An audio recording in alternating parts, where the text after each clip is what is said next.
Movimiento Magisterial Dignidad Educativa.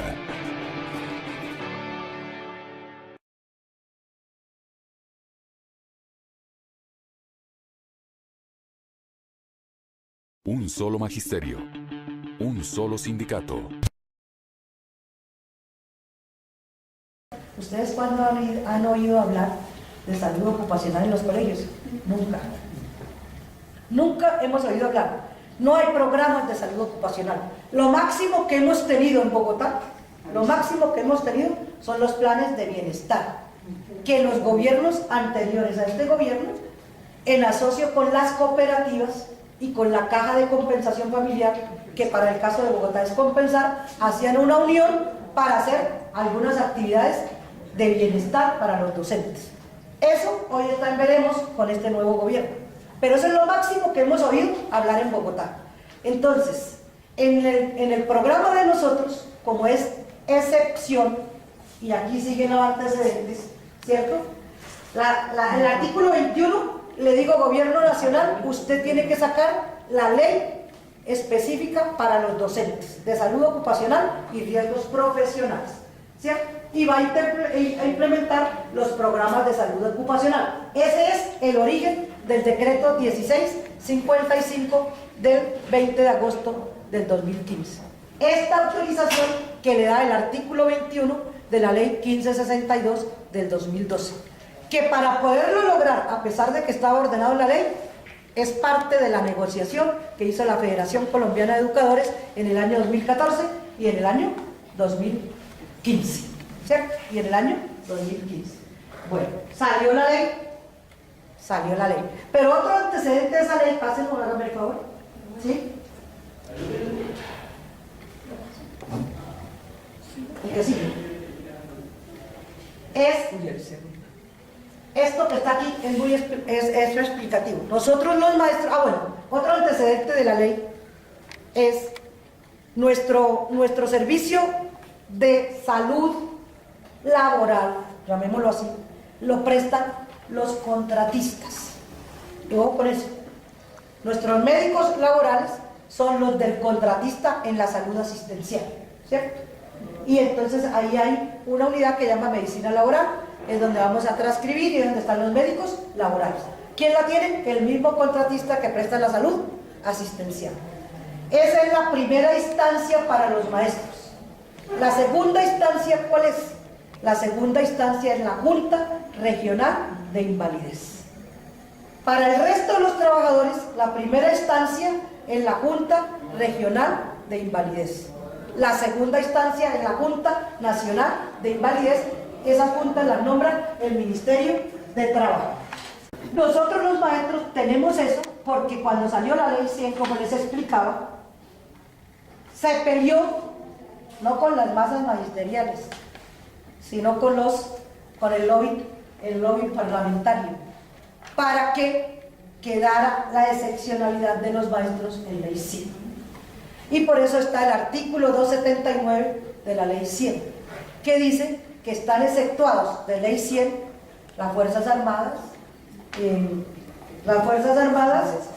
militares, la policía y el Fondo Nacional de Prestaciones Sociales del Magisterio. Por eso nosotros seguimos exceptuados en la prestación del servicio de salud, que está desde la ley 91 del 89, ¿cierto? Y quedamos exceptuados y en todo lo que tiene que ver con el régimen de pensiones.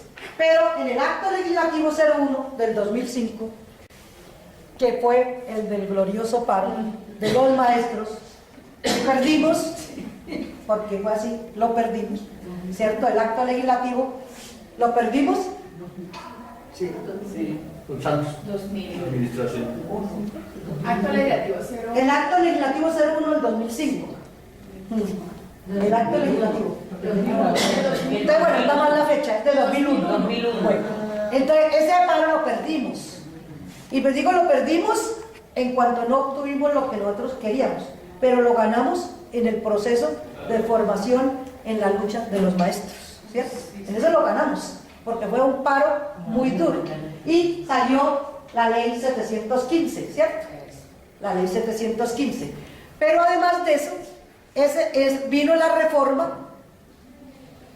Estoy mal, no, eso sí es del 2005. Bueno, vino la reforma en que el acto legislativo estableció los artículos 81, 82, ¿cierto? Y en ese acto legislativo se dijo que los maestros, por eso digo que es del 2005, vinculados, La ley 812. por eso salió la ley 812, y la ley 812 es donde se estableció que los maestros vinculados hasta el 2003, que en la fecha de la ley es junio 26, los maestros vinculados hasta el 2006, hasta el 2003, seguíamos, ojo, seguíamos con el régimen prestacional que veníamos, ¿cierto? Y del 2003 en adelante, de junio del 2003 en adelante, se inicia a los nuevos maestros con la aplicación de la ley 100 en lo que tiene que ver en materia pensional, pero se mantuvo que el régimen de salud seguía siendo el de la ley 91. Por eso los nuevos maestros siguen afiliados al Fondo Nacional de Prestaciones Sociales, ¿cierto? Y todos los maestros en lo que tiene que ver con salud estamos en el régimen exceptuado. ¿El régimen exceptuado cuál es? A ver si se acuerdan. La ley 91. El de la ley 91. Es la salud, y lo que tiene que ver con salud ocupacional y riesgos profesionales se presta a través de la contratación que haga el Fondo Nacional de Prestaciones Sociales, que para el caso de ahora estamos en vísperas de una próxima negociación. Y lo que se mantuvo para los nuevos maestros, también negociado por FECODE, es la vinculación, el derecho a la pensión para hombres y mujeres a los 57 años, pero con el régimen de prima media. ¿Qué es lo que se avanza ahí? La edad para los maestros. ¿Por qué? Porque en ley 100 eran 55 años para las mujeres, inicialmente hombres y mujeres, y luego se pasó de 55 a 60. Y hoy, 2015, es 57 y 62. 57 las mujeres, 62 los hombres. 57 las mujeres, 62 los hombres. Y ahí entre paréntesis digo, por eso hay que tener mucho cuidado los nuevos maestros y también los antiguos cuando van a juntar tiempos antiguos con tiempos nuevos, tiempos que hayan tenido en otra entidad y tiempos con la Secretaría de Educación, porque les cambia la ley, cambia la edad de pensión. Ya no les aplican, se llama pensión por aportes, y no se le aplica en la edad de los 57 años para hombres y mujeres, sino que le aplican la edad que hoy tiene el seguro, que son 57 las mujeres, 62 los hombres. Entonces los compañeros, por eso les recomienda buscar asesoría antes de radicar papeles, sobre todo los compañeros que han sido vinculados después del 2005, que nosotros identificamos como docentes, del 1278, pero que sabemos que no todos son del 1278 porque puede haber un pedacito que no sea del 1278, que son nombrados después, y entonces los ubicamos como 278, pero esos compañeros cuando van a ir a pensionarse, deben buscar la asesoría porque ellos tienden a acumular tiempo, porque tienen mucho tiempo que vienen de otra entidad y van a acumular, y entonces les cambia la edad, le aplican la edad de la ley 100. Bueno, pasemos, entonces eso es lo que la vigencia del acto legislativo 01. En el acto legislativo 01 del 2005, ustedes también recuerdan que esta fue la gran reforma a la seguridad social. Fue la gran reforma a la seguridad social. ¿Qué pasó en esa época? Se estableció lo del mínimo vital para las pensiones, que está en el artículo 48 de la Constitución Nacional. El artículo 81 es el que establece lo del régimen. Pasemos. La ley 812, pasemos, que ya lo expliqué. Y viene la ley 793, el artículo 93, donde están los requisitos para la pensión, que ya lo dije, que son 55 años y 60 los hombres, para el resto, no para los maestros. Y a partir del 1 de enero del 2014 era 57 y 62, y el otro requisito es haber cotizado 1000 semanas, que ya hoy no son 1000 semanas, sino 1300 semanas. Subamos.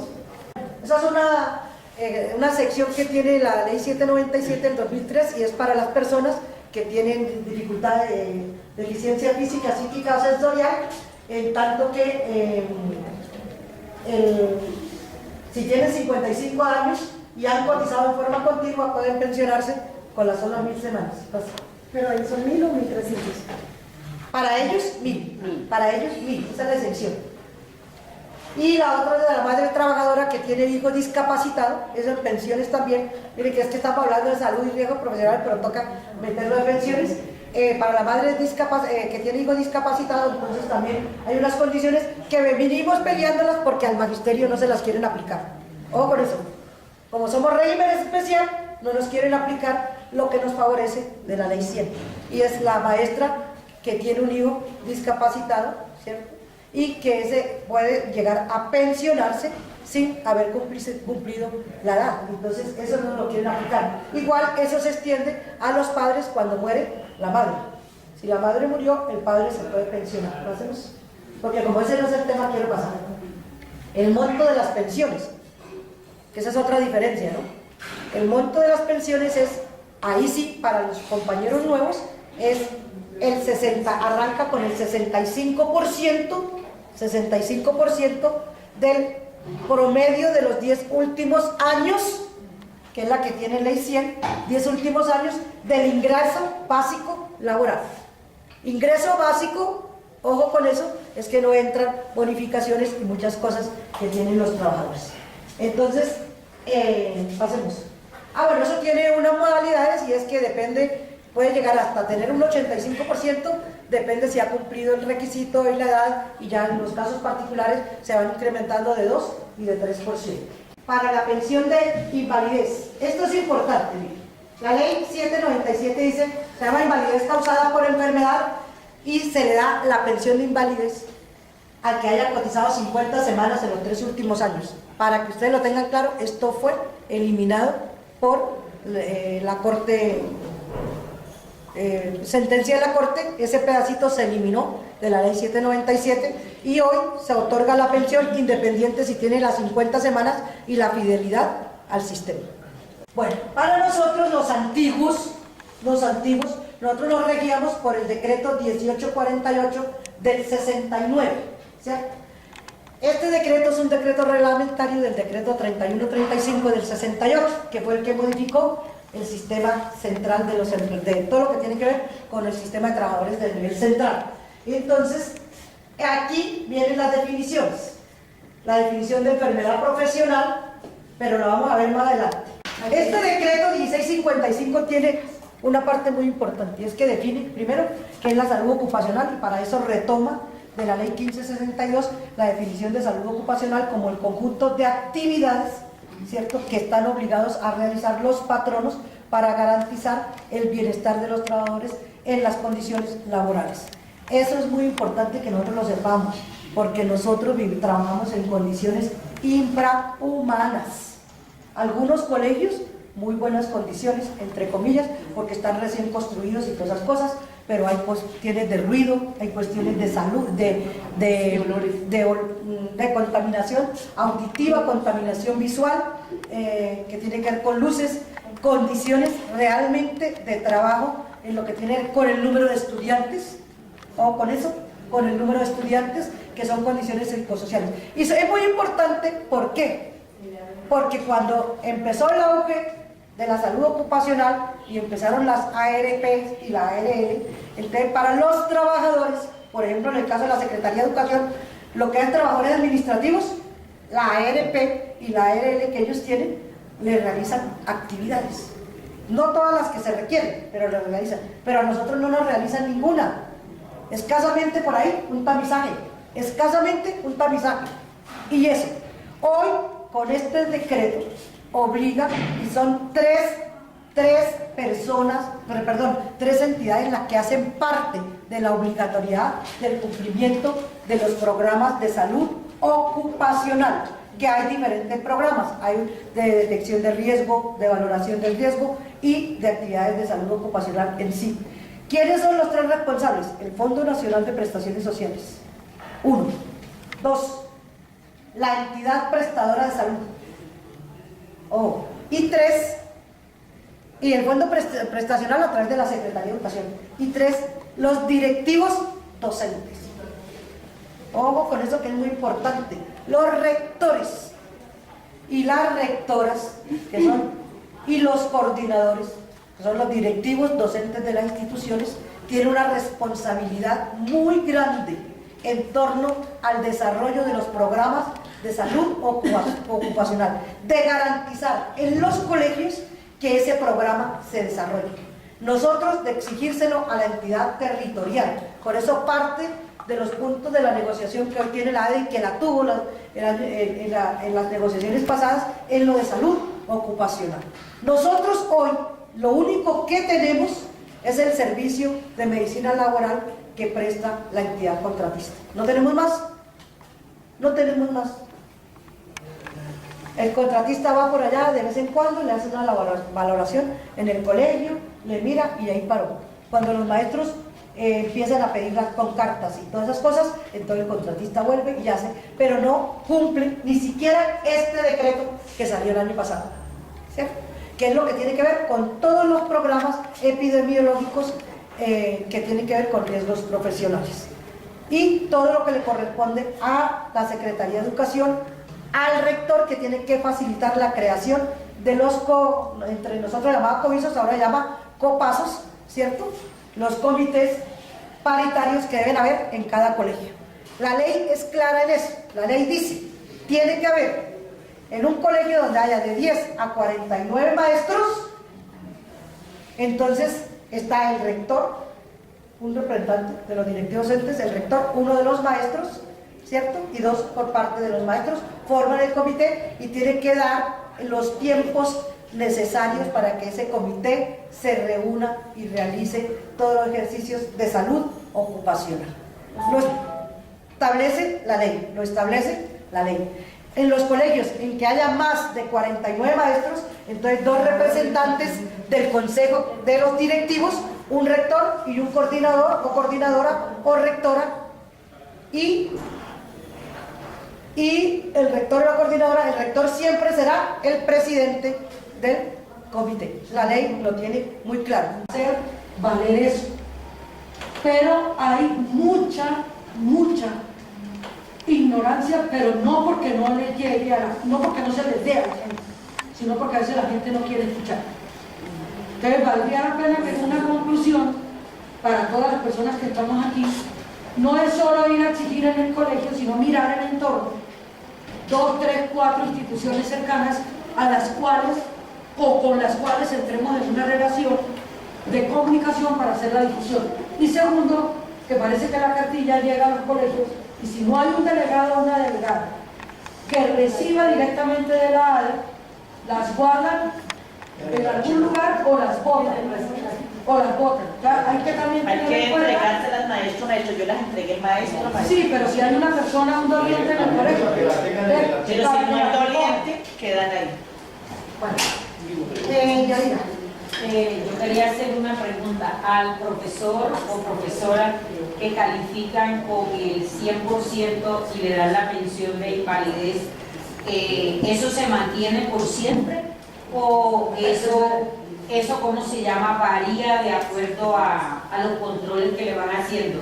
Es que yo me he encontrado y me desarmo porque no sé qué contestar, tanto en el anterior colegio como en este, que las compañeras que han pensionado por invalidez dicen que eso no cambia, que eso no varía, y hasta donde las charlas que yo o lo que he leído, eso sí varía, eso no se mantiene, puede variar de acuerdo a los controles que le hacen al profesor.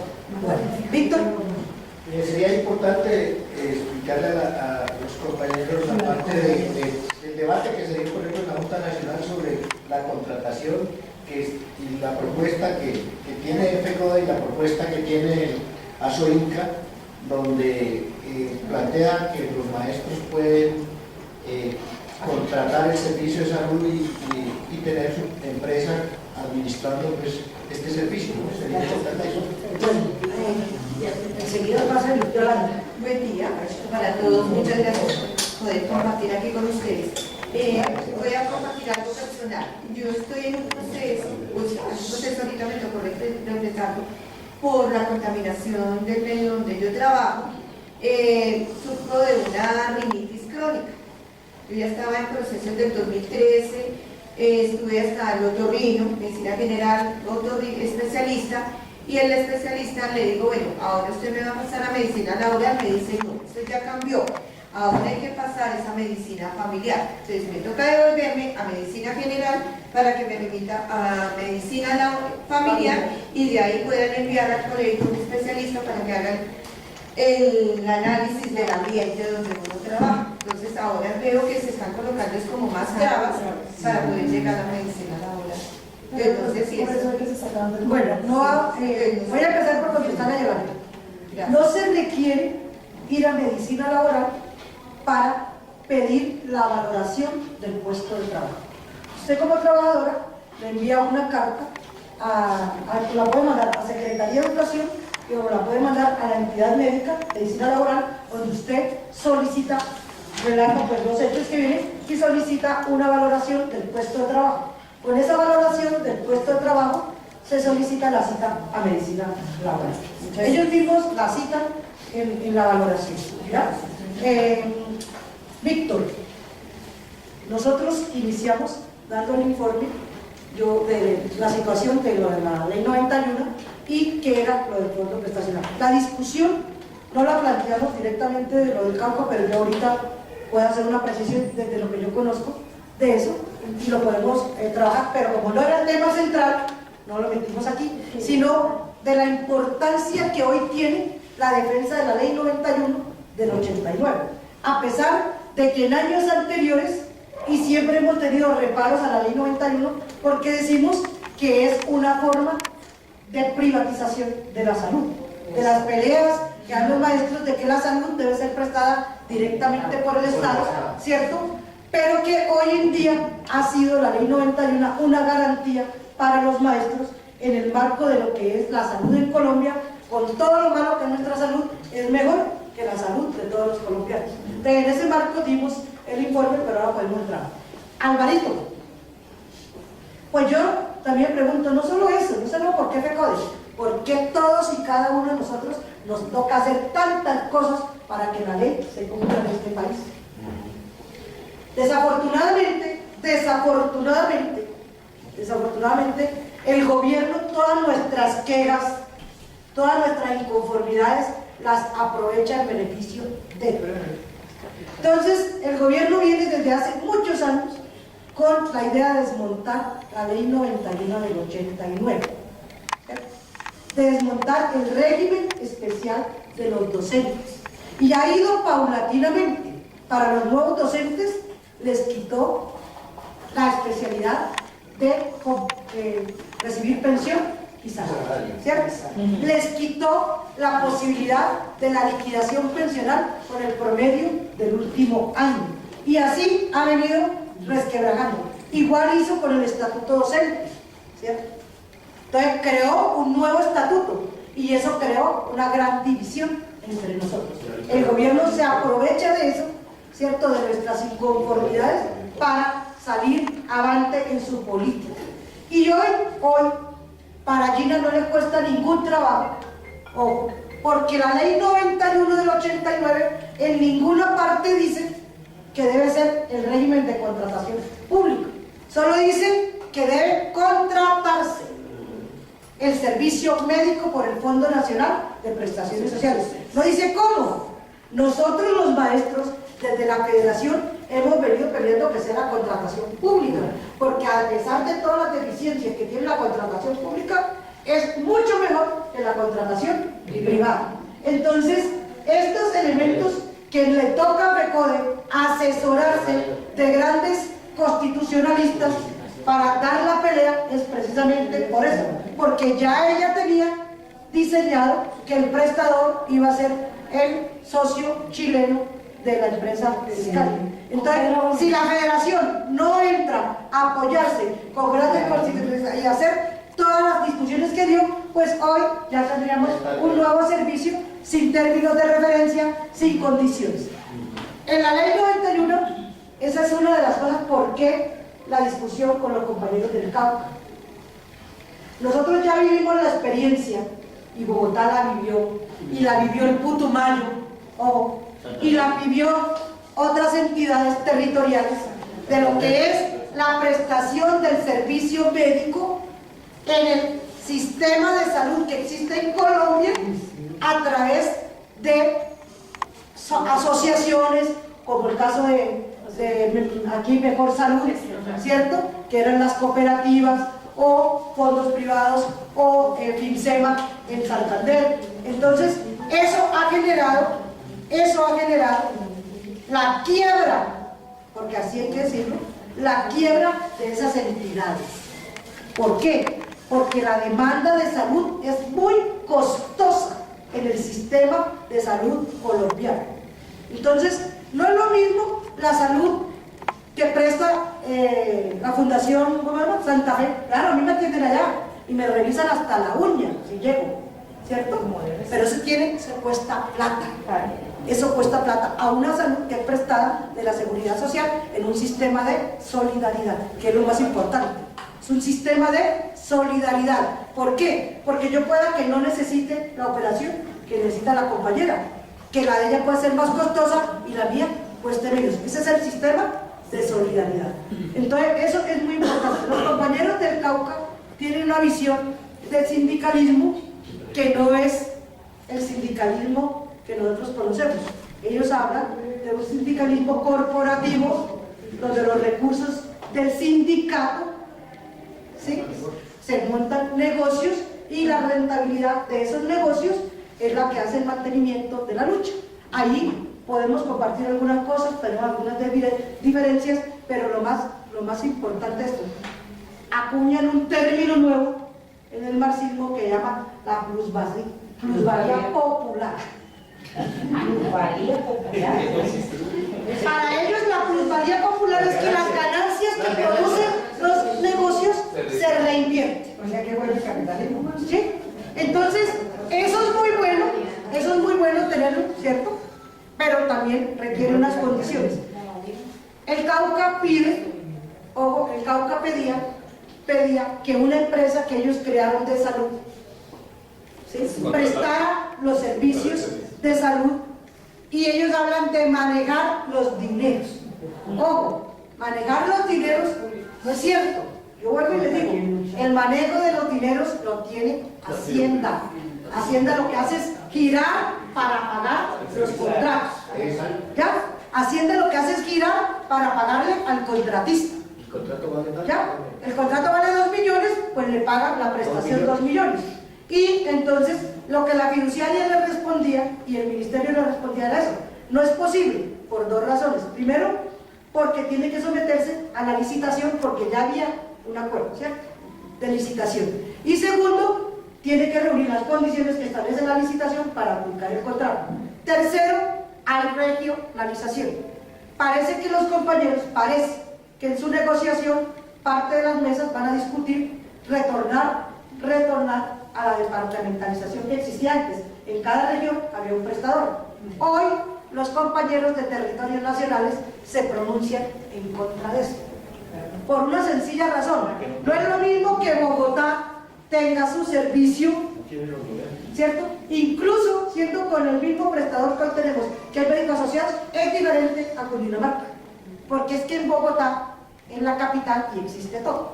Entonces ellos dicen: no puede ser que hoy nos vayan a abandonar, porque ellos hacen parte de la región donde está Bogotá, ¿cierto? Y entonces ellos ya protestaron a esa petición que están haciendo los compañeros del Cauca, porque siempre buscamos pues el interés particular y no el interés general. Nosotros hemos peleado, y digo nosotros, es los maestros, desde la federación hemos peleado contra los acuerdos que hicieron la regionalización. Acuérdense que peleamos bastante contra el acuerdo del 2004 y el acuerdo del 2008 y el acuerdo del 2006, que es donde se estableció la regionalización, el pago de una UPC con una cuota más, porque por eso vuelvo y repito, nosotros los del centro de Bogotá, cualquier sistema, entre comillas, nos beneficia por el sitio donde estamos. Los compañeros de las regiones hay que trasladarlos, hay que pagarles el transporte, para que vayan a la capital a ser atendidos, ¿cierto? Pagar el transporte de un compañero del territorio nacional aquí vale plata. E incluso de Popayán aquí vale plata. Entonces, hay muchas propuestas que hay que entrar en el debate sano y crítico a la discusión sobre eso. Uno puede compartir muchas cosas con los compañeros del Cauca.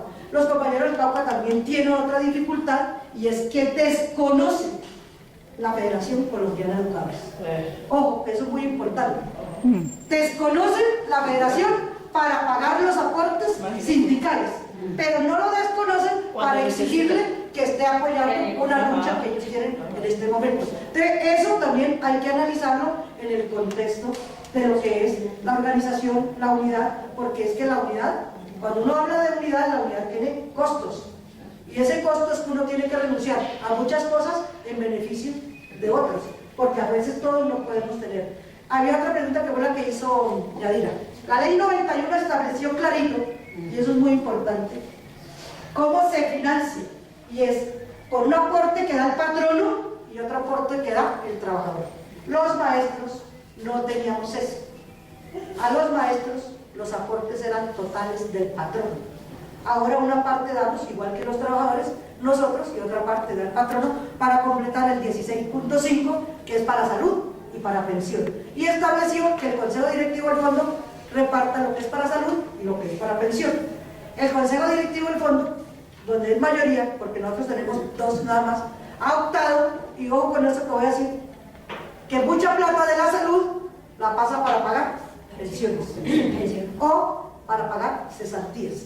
Ese recorte de los aportes nuestros en salud es también el que ha llevado al recorte y a la mala prestación del servicio, porque no pagan oportunamente a los contratistas.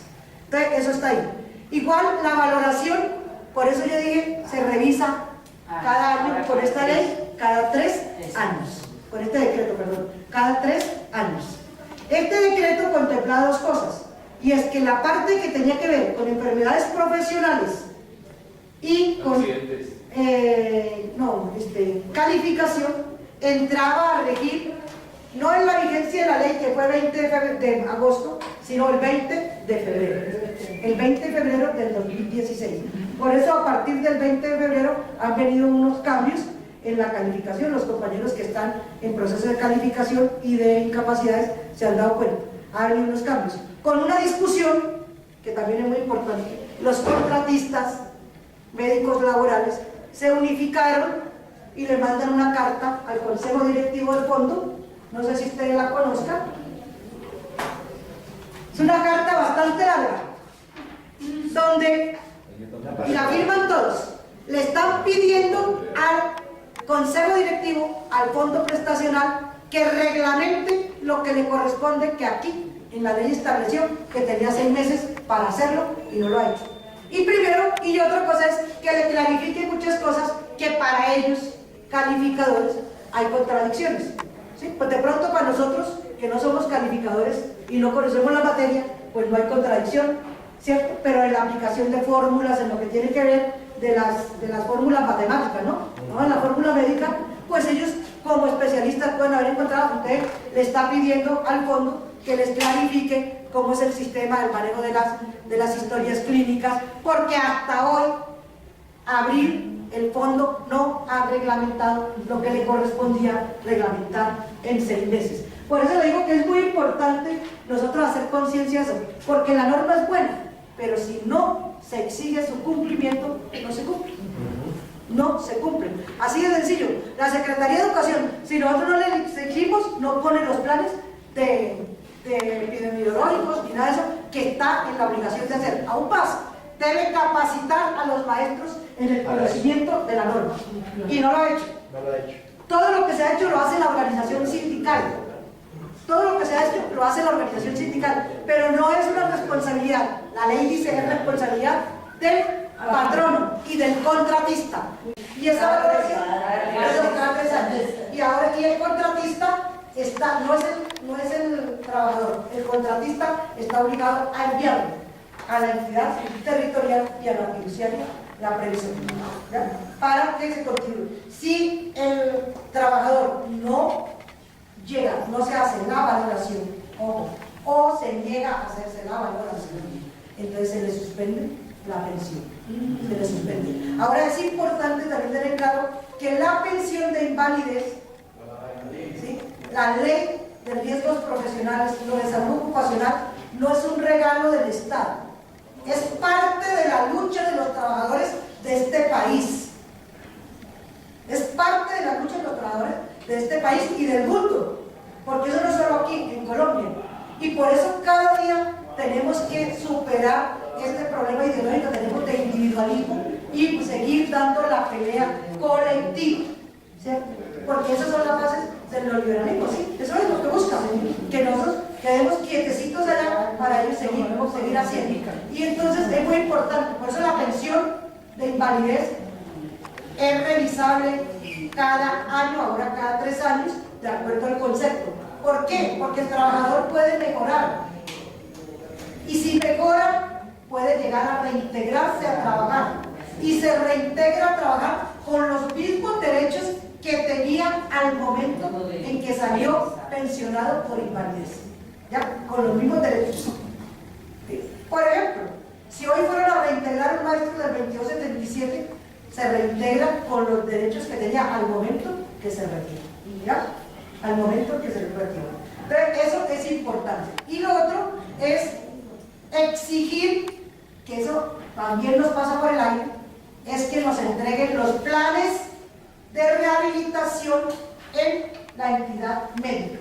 Medicina no es el médico especialista, es medicina familiar, laboral, quien al momento de calificarlo a usted, así como le notifica el concepto, debe notificarle el plan de rehabilitación que él comunica a la entidad para que la entidad le preste esa asistencia médica al trabajador y pueda el trabajador recuperarse. Si ya no pudo, y no es en cualquier momento, no solo con el concepto, es también con la incapacidad, porque es que ¿qué nos está pasando? Los maestros claro, duran 180 días, pero en los 180 días no nos ve el médico, en los 180 días no le hicieron la terapia, en los 180 días no pasó nada. Entonces, ¿qué termina? El maestro saliendo pensionado por invalidez. Y yo a algunos les parecerá que eso es bueno, pero eso destruye la capacidad divina, la capacidad del ser humano. Porque no es lo mismo que usted se retire por un proceso de edad y de trabajo, a que usted se retire por una enfermedad.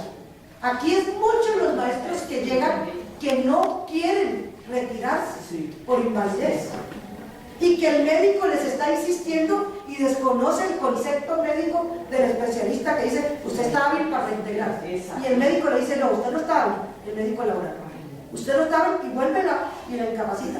Los maestros llegan aquí, por eso digo que eso mina en la condición humana. Algunos nos parece muy bueno y uno trata de convencer al compañero y dice, compañero tiene un año sabático, vaya, trabaje, estudie, mucho no le he hecho, ¿cierto?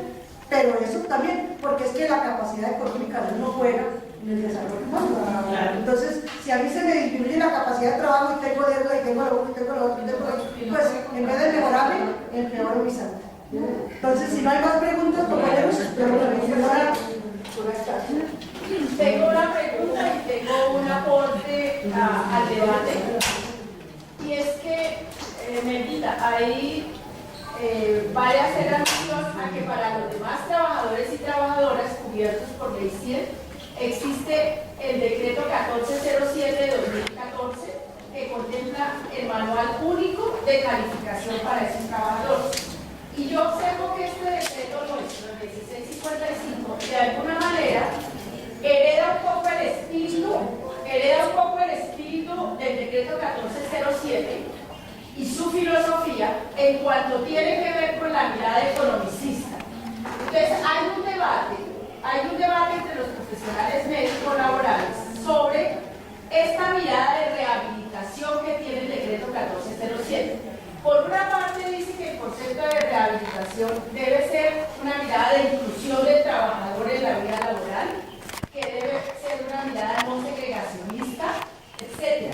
Pero hay algunos médicos que están diciendo que es tan difícil ahora darle una calificación calificación que valga la pena a un trabajador para que se vaya con un salario más o menos a su casa, con una mensualidad escasa. Que entonces lo que están diciendo es rehabiliten. Y entonces las personas se tienen que ir a trabajar en las condiciones bien difíciles también. Los niveles de ceguera, por ejemplo, hay personas sin nada de visión, tienen nada más nada de visión por un ojo y le dicen usted todavía ve y puede ir a trabajar. Entonces también parece ser que este manual de su filosofía tiene como todo el sistema neoliberal, lo que tú dices, favorecer a las aseguradoras, etcétera, y entonces pensionaré el menor número, por invalidez, al menor número de trabajadores que sea posible. Esa es más o menos una orden dada desde la visión de ese manual único de calificación.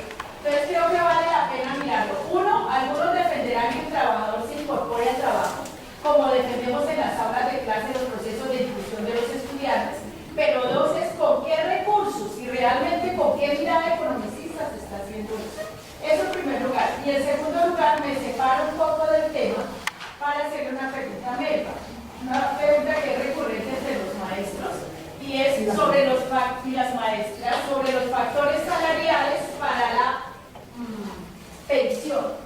Porque parece ser que hay dos conceptos, y uno del Consejo de Estado y otro para la pensión de jubilación, sobre los factores salariales. Entonces, esa es como una pregunta muy resumida. Bueno, mire, por supuesto que la normatividad de un Estado como el nuestro, capitalista, está imbuida de la ganancia del capital. Lo que está diciendo la presidenta. Hoy nosotros todavía gozamos de que el médico laboral no está imbuido porque no está presionado por una aseguradora. Obvio. Pero, si nosotros recordamos el año pasado, a mitad de año, cuando se hizo la revisión de los maestros, tenían una orientación del Consejo Directivo, perdón, de la fiduciaria, una orientación de disminución del monto de calificación. Y tuvimos muchos casos de maestros que tenían una calificación de 96 a 100%, a quienes se les bajó. Hoy ya no. Se les bajó. Y se les bajó, incluso llegaban los compañeros en silla de ruedas, habían empeorado y el médico les estaba disminuyendo la calificación. Sin ninguna sustentación médica, solo por una orientación desde la fiduciaria y la previsora, ¿cierto? Entonces, nosotros los maestros, aquí hay muchos maestros pensionados por invalidez con el 100% de salario. O sea, con una calificación entre 96 y 100, porque los nuevos no gozan de eso. ¿Ya? Los nuevos no gozan de eso. Son los antiguos. ¿Y qué fue lo que pasó? Ojo, ¿qué fue lo que pasó? Que es que en medicina laboral venía dándole a los maestros descargas laborales. Y entonces, revisado el Código Sustantivo de Trabajo, no existen las descargas laborales. ¿Ya? Existen las pausas en el trabajo. Pero resulta que nosotros maestros, si vamos a hacer una pausa de 15 minutos, ¿con quién quedan los niños en los 15 minutos? No hay quien cuide a los niños en los 15 minutos ni trabaje con ellos, ¿cierto? Y entonces ellos dan una serie de recomendaciones que los rectores no cumplen, ¿cierto? Y entre esas están las pausas en el trabajo. A nosotros nos toca decir, maestro, vea maestro, pónganles un trabajo y tápese los ojos y quédese ahí sentadito y haga una pausa de 15 minutos. Porque si usted no se cuida usted, ¿quién lo va a cuidar? Entonces no piense si los niños se le montaron encima, si no se le montaron, ¿qué pasó? Si no, usted descanse 15 minutos con un trabajo que estén haciendo ahí, porque es usted que le toca garantizar eso para la recuperación, ¿ya? Es a usted que le toca. Entonces, como ya no hay descargas laborales, las pausas quedan en el aire, que es lo que tenemos que pelear ahora, que haya un docente, ahí sí, de apoyo, que nos apoye en esas actividades mientras el docente está en pausa. Pero son situaciones que nosotros tenemos que plantearnos por qué hay 50% de maestros incapacitados en el colegio. No, 50% de docentes incapacitados por estrés laboral en el colegio. Algo está pasando y es desde ahí. Por eso no es desde el sindicato, porque nosotros llamamos sindicato esta casa. No desde la casa donde tiene permanencia la junta directiva de FECODE o de la ADE. No, es desde el sindicato, nosotros que somos sindicato, pero allá en el colegio, que nos vamos a mover a pedir las valoraciones, a pedir los programas de epidemiología. ¿A quién? Al patrón. Y claro, mandémosle copia al sindicato para que ellos tengan una sustentación cuando llegue la edad. Miren, es que los maestros estamos pidiendo esto, ¿cierto? Es una campaña que nosotros tenemos que hacer, pero no que el sindicato la pide, no, el sindicato lo está pidiendo, pero no es lo mismo yo, docente del colegio X, con 350 maestros más, 150, 200, pidiendo una valoración del puesto de trabajo, ¿ya? Pidiendo un programa epidemiológico porque en mi colegio las luces están así, asadas. Eso en el día E, es uno de los elementos que tenemos que trabajar. Eso en el día E. Cuando nos están pidiendo calidad, claro, la calidad en la educación requiere calidad en los factores asociados que hay para poder desarrollar la propuesta educativa. Eso es lo fundamental ahí, Amanda.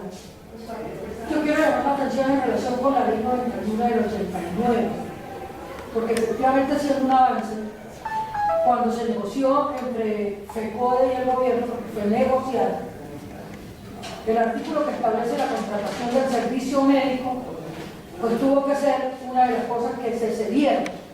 Pero más que ceder, es que no todo lo que es oficial, pues tampoco le llega a la gente, ni el patrón prestando el servicio directamente va a cumplir con lo que le corresponde. Efectivamente se viene todo el proceso de privatización de la salud con medidas como estas. Yo he escuchado en algunos momentos que algunas personas que dirigen y que ocupan cargos de dirección, porque no solo quienes ocupan cargos dirigen, mencionan que si proponemos la revisión de la ley 91, lo que vamos es a perder lo que hemos ganado en la ley 91. Pero seguimos padeciendo el ejercicio mediocre de negocio y de mercantilización de nuestra salud. Entonces yo creo que hay dos cosas ahí para que las analicemos y ojalá las discutamos en los colegios. Yo le decía a Luya, lo primero es que tenemos que recuperar el consejo docente. La reunión de maestros y maestras no puede ser cuando el rector la programe para hacernos cumplir las 6 horas de permanencia y más allá de las 6 horas de permanencia, las otras 2 que se acuerdan con él. La reunión del consejo docente es un derecho, así no haya quedado consignado en la ley 115. Primera cosa. Segunda, la reunión del consejo docente no es para estar analizando a qué horas entramos, a qué horas salimos, por qué nos controlan, por qué nos firman. No, porque esa es una problemática que tenemos, pero va a quedar en un segundo plano si las condiciones de trabajo cambian. Y 3, el análisis anticipado de lo que puede ser una propuesta construida colectivamente. Si el gobierno crea el sistema que crea y nosotros no lo analizamos, la fiduciaria, la previsora, recibe, mal o bien administrados los recursos, el 7% que le corresponde, porque eso no se lo rebajan a nadie. Y ahí siguen engordándose otros fondos del gobierno. Pero el magisterio cada vez sigue en una pelea titánica sin ningún resultado ni resonancia, porque no le entregan el medicamento, porque no hay la cita que le sirve, y peor aún, como lo ha explicado Melba, no exigimos los planes de rehabilitación. Y exigir el plan de rehabilitación no es para que yo lo tenga ahí guardadito y vaya a pelear todos los días en la Casa Amarilla o donde le toque pelear. Es para llevárselo también al rector, a la rectora. Porque muchos compañeros, rectores y rectoras, califican sus colegios de geriátricos porque estamos los maestros y maestras que dicen que tienen es un geriátrico. Califican el colegio del hospital o de centro de salud porque llegamos los maestros y las maestras con las dolencias que no nos las cargamos nosotros. Son el resultado de un ejercicio profesional. Y lo último que voy a decir, el autocuidado. Eso del autocuidado nosotros no le pagamos bolas. Y para castigar a los niños y niñas no nos importa si está el palo de sol, pero allá actuamos como militares, teniendo una fila de 1 hora, y yo como un capataz llenando una lista en malas condiciones, y no me estoy dando cuenta que más que el castigo para los niños y las niñas, me estoy castigando yo. El manejo de la voz. Nosotros creemos que entre más gritemos, más nos van a escuchar los niños y las niñas. Pero si hay un acuerdo, así estamos en la edad que yo tengo, para que en ese consejo docente se empiecen a trabajar otras formas de relación. Estamos haciendo también salud preventiva. Eso es el autocuidado. Salud preventiva. Y en la medida en que a nuestros dirigentes y nuestras dirigentes que negocian por nosotros y nosotras, les hagamos llegar todo esto, no nos cansemos, lo podemos hacer. Hay muchos mecanismos. El internet nos sirve por todo lado para que hagamos una serie de solicitudes y recomendaciones a quienes van y negocian. De las condiciones del sitio de trabajo depende de quienes padecemos el sitio de trabajo. Allá no va a ir el dirigente a mirar, pobrecito, pobrecita, mire cómo huele esto de feo. A él no le huele, nos huele a nosotros. Él no tiene la contaminación visual ni auditiva, la tenemos nosotros. Entonces es nuestra responsabilidad hacer llegar casi que todo un prontuario de situaciones para que cuando vayan a discutir, a negociar y todo lo demás, se pueda trabajar. Y por último decir, tenemos los medios de difusión. La ADE tiene un programa radial y si el magisterio se pronuncia para que lo que se trabaja en ese programa radial vaya en beneficio de nuestras condiciones laborales, lo van a recibir. Tengan la plena seguridad que lo van a recibir porque es una manifestación masiva. No es lo mismo que yo venga aquí como delegada, me eche un discurso en la Asamblea de Delegados, aquí también cada quien viene con su película montada y le importa 5 lo que otros y otras estén proponiendo. Y dependiendo de quién lo propone, lo escuchan o no lo escuchan. A que las escuelas, los colegios comiencen de verdad a tomar en serio esto. Cuando ya nos vayamos a retirar, ¿para qué nos vamos a retirar si ya no servimos ni para subir escaleras, ni para caminar una cuadra, ni para disfrutar lo que nos hemos merecido disfrutar? Entonces, así sea a los 65, si uno está produciendo, no tiene por qué irse, porque tiene unas condiciones dignas de trabajo y se las ha peleado internamente. Yo dejaría la inquietud. 1, exijamos que nos entreguen los materiales. 2, los materiales no son para cargarlos, sino para mirarlos, manejarlos, trabajarlos y con base en eso hacer todas las exigencias que tengamos que exigir. Sobre eso quería decir, mire, no basta con que el delegado lo pide a los docentes. Estos materiales se entregan individualmente a los maestros por el compañero delegado y los maestros lo dejan en la sala de profesores. Y usted entra a la sala de profesores y la cámara de cartillas. De cartillas. Entonces, vamos nosotros y yo, aquí estoy hablando del movimiento magisterial de Dignidad Educativa, vamos a buscar cómo hacerlo llegar también con la red, porque de verdad que este es didáctico. Aquí hay 2 partes, aquí contempla también lo de la evaluación para el caso de los compañeros docentes que están en el proceso de evaluación de desempeño para ascenso del escalafón y está también parte del libro. Yo digo que es muy importante porque están desarrolladas las personas, está muy didáctico para que nosotros podamos aplicarlo. Y la importancia de esto, de la reclamación, por eso yo digo, la importancia de esto en los colegios, a veces, como dice Amanda, nosotros pasamos por alto el autocuidado, que es igual como lo de el medio ambiente, es un eje que atraviesa el decreto. Por eso el decreto se llama seguridad laboral, es que se llama el decreto, aquí le digo cómo se llama. Seguridad y salud en el trabajo de los educadores. De los educadores afiliados al Fondo Nacional de Prestaciones Sociales del Magisterio. Y al Fondo de Prestaciones somos afiliados todos los educadores oficiales. Muy importante, ahí están incluidos los docentes provisionales que son afiliados. Ya les contaba al principio las situaciones por las que ellos atraviesan, porque los afilian y reafilian, porque la ley 91 dice que pasado 15 días, ya cada vez que usted tenga una vinculación, tiene que afiliarse. Y si el corte de su vinculación fue de un mes, tiene que volverse a afiliar, y la afiliación vale el 50% del primer salario de la nueva contratación, y vale el 50% de los incrementos salariales.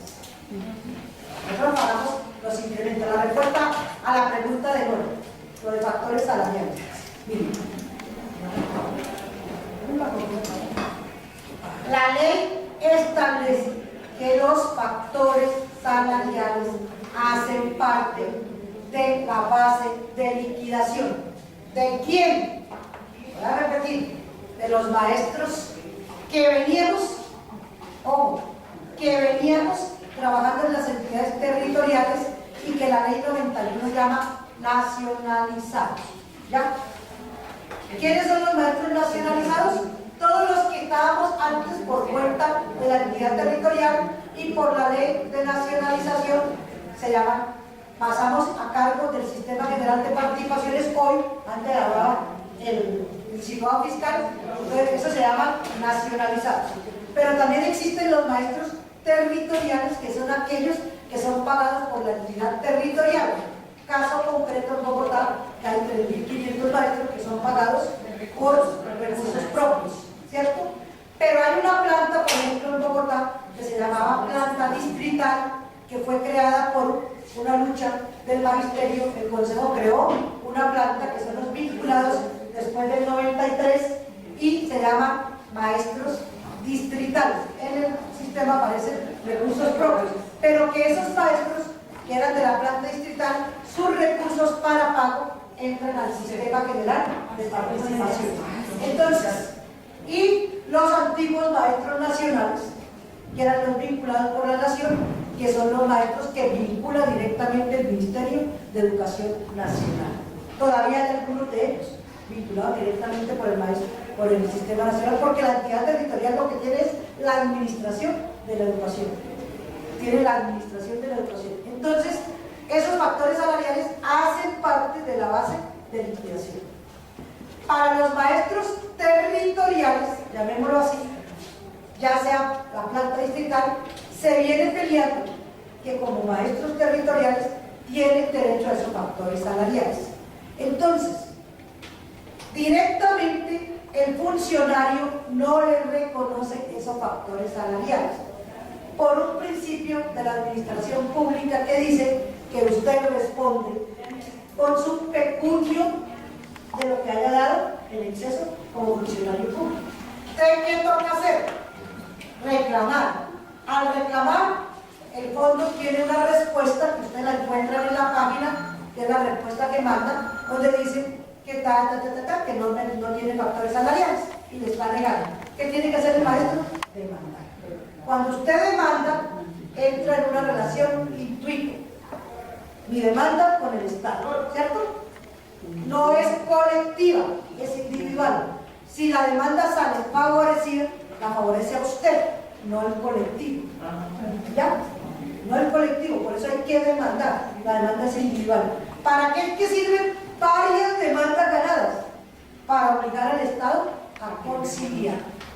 ¿Qué fue lo que pasó con la Caja de Previsión Nacional? La Caja reconoció los factores producto de una conciliación porque había perdido ya muchas demandas. Y al perder la demanda tiene un costo altísimo, porque ya no es el valor del factor, sino la indexación. En el caso de nosotros, hemos venido peleando, en el caso de los maestros, que el fondo prestacional reconozca esos factores directamente. ¿Por qué? porque quien se descapitaliza no es la fiduciaria, ¿quién se descapitaliza? ¿Sí? Entonces usted, maestro, ganó, pero la plata que a usted le pagaron, maestro, era de todos nosotros, de nuestras prestaciones. Entonces, por eso le voy diciendo, reconózcala inmediatamente, consigue y reconozca eso, y está en la negociación del 2014 y vuelve a estar en la negociación del 2015, que es la reunión que se está haciendo para que se le pague eso directamente, pero que la oficina jurídica de la presidencia no ha avanzado en ese proceso.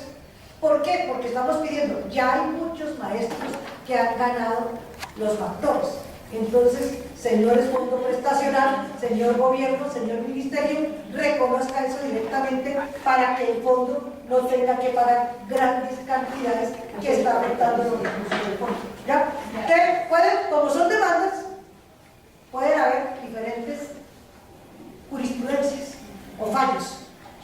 Un fallo que sí la reconozca y otro fallo que no la reconozca. Pero eso no nos constituye derecho, sino un elemento para buscar la conciliación con el Estado. Hoy, todos los procesos, ojo, hoy, todos los procesos que usted haga, incluso el penal, primero tiene que haber una conciliación. Hoy es obligatoria la conciliación antes de darle la admisión de la demanda. Entonces, en todos los procesos, así yo demande, tiene que haber una conciliación. Si yo demando factores, mi abogado va y tiene que hacer una conciliación en procuraduría antes para que el juzgado pueda aceptar la demanda. Y eso también es relativo, porque algunos ganan y otros pierden. Igual que se está demandando el 12%. ¿Por qué? Porque a los pensionados, a los docentes pensionados de su pensión, les descuentan el 12%. Y no debe ser el 12%, porque nuestro aporte es ¿cuánto? 4 lo aporta el Estado, 6 ahora, el 8 lo aporta el Estado. Entonces, es ese 12 al pensionado, que una parte la paga el patrón y otra la paga el trabajador, el pensionado le paga todo. Entonces se está demandando ese 12% porque tampoco han querido, y es el proceso que está en la misma negociación de salario mínimo, ¿cierto? Ya la negociación de salario mínimo, y hay un proyecto en el Congreso para sacar adelante eso. Igual hay otro que se está demandando, y es de la prima que tienen los pensionados a final de año y en mitad de año algunos, ¿cierto? Algunos, porque el acto legislativo 01 del 2005 se la quitó. Entonces, de la prima que hay a mitad de año y a final de año. Entonces, a esa prima, en junio, a los pensionados le hacen doble descuento. Le descuentan de la mesada y le descuentan de la prima. Y en diciembre le descuentan de la mesada y le descuentan de la prima. Para lo mismo, ¿para qué? Para salud. Para salud. Entonces, también se está demandando eso y está en la conciliación porque no debe ser doble descuento. Cagaral de la pensión gracia no hace doble descuento, lo hace el fondo prestacional, porque la ley 91 dice que uno de los recursos del fondo es el descuento del 5% de todas las mesadas. Cuando dice todas, incluye las 2 mesadas de junio, las 2 mesadas de diciembre. Entonces está ahí, para que también lo tengo. Entonces, esas son demandas, igual que los compañeros que tienen cesantías congeladas y que son de la planta distrital. Entonces hay unos abogados que han estudiado que esos compañeros tienen derecho a la retroactividad, pero no la tienen porque yo se la reclame al funcionario, porque el funcionario me va a decir que no, porque si el funcionario me dice que sí, tiene que pagar el excedente de su bolsillo. Toca ganarlo en un proceso. Entonces, los abogados, ¿qué recomiendan? Recomiendan primero solicitar cesantía. Si es cesantía definitiva, dentro del marco de los 4 meses pueden demandar. Y si es cesantía, no tienen la cesantía definitiva, solicitar cesantía parcial. Cuando salga la resolución, en el marco de los 4 meses, reclamar para que ganar la retroactividad. ¿Que la han ganado? Sí, algunos, pero otros también han perdido. Cuando uno demanda, tiene la posibilidad de ganar o de perder. Y usted gana o pierda, no lo que dice la ley, sino como acuerde con el juez, para que sepamos. Ese es el Estado colombiano.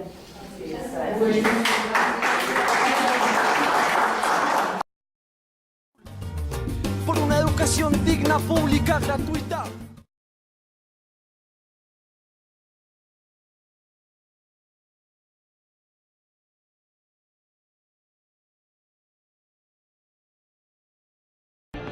Movimiento Magisterial Dignidad Educativa.